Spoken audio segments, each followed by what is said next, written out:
Hey guys, welcome back. First of all, thank you so much everyone who helped me to overcome the negative situation. I really very thankful to my family, to my friends and मैं उन सभी लोगों का बहुत आभार हूँ जिसने YouTube पे के ऊपर मेरे को कमेंट किया, भाई कोई बात नहीं, ऐसे सिचुएशन आते रहते हैं, आप एडवांस पे फोकस करो। और इस तरह से मैंने उस सिचुएशन को ओवरकम कर दिया आप लोगों के प्यार की वजह से।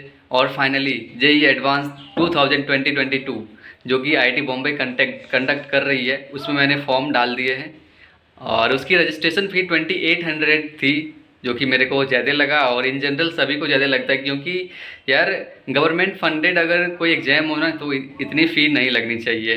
लिटरली सेइंग यार 2800 ज़्यादा होता है एक कॉमन पर्सन के लिए। और बेसिकली मेरे को फॉर्म भरने के लिए ना जनरल इन्फॉर्मेशन लगे और कुछ डॉक्यूमेंट अपलोड करने पड़े, जैसे कि कास्ट सर्टिफिकेट, क्लास 10th और 12th के मार्कशीट, और उसके बाद पेमेंट करने पड़े और हो गया फाइनली। और 28 अगस्त को इसी महीने जेईई एडवांस का एग्ज़ाम है और आपने भी आई होप फॉर्म भरा होगा और आपके अच्छे एग्ज़ाम की आशा करता हूँ मैं। जेईई मेन में मेरे तो कम परसेंटाइल बने थे, जबकि वो एडवांस के लिए क्वालिफाइड था, तो मैंने फॉर्म डाल दिया। But syllabus of JEE main and advance यार बहुत डिफरेंट होता है, बहुत नहीं तो हाँ डिफरेंट होता है।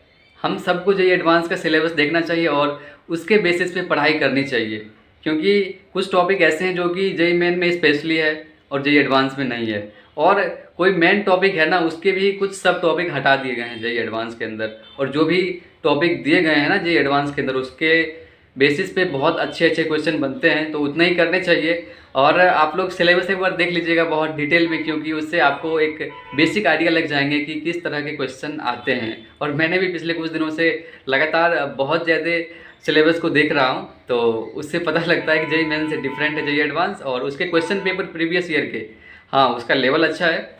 और इसलिए ना, तो अगर 30% 40% अगर मार्क्स अचीव कर लेते हो कोई भी लोग, तो फिर आपका आईआईटी हो जाता है।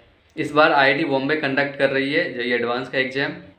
जेईई मेन में मेरे परसेंटाइल थोड़े कम बने थे, तो मैं थोड़ा सा पैनिक हो गया था और कुछ दिनों से मैं थोड़ा अच्छा फील नहीं कर रहा था। तो मैंने इस क्रम में एक बुक पढ़ रहा था, उसमें सक्सेस की डेफिनेशन में पढ़ रहा था, जो ऑथर जोसेफ मुर्फी बता रहे थे कि सक्सेस वो है जिसमें आप वो चीज़ करते हो जो कि करने में आपको बहुत मज़ा आता है, और दूसरी चीज़ आप उसी चीज़ में कुछ ऐसा कर लेते हो ना कि आप टॉप 1% में आ जाते हो, यानी कि उस तथ्य का जो नॉलेज है ना, आप जितना टॉप 1% का होता है उतना में आ जाते हो। और तीसरी, उस चीज़ का प्रयोग आप सोशल वेलफेयर के लिए, मानव की भलाई के लिए, समाज की सेवा के लिए करते हो, तो आप सक्सेसफुल हो।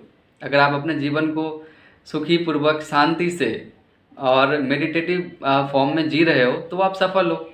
सफल होने के लिए कोई ऐसा नहीं है कि ये बहुत रुपए पैसे चाहिए, ये रियल सक्सेस नहीं है। रियल सक्सेस वो है जिसमें आपका मन खुश हो, जिसमें आपका फैमिली खुश हो, जिसमें आपका सराउंडिंग पीसफुल हो, काम हो, वो दैट इज़ रियल सक्सेस। तो that's all for today's video, and मिलते हैं अगली वीडियो में बहुत ही शीघ्र। Thank you everyone for your love and support. Thank you so much.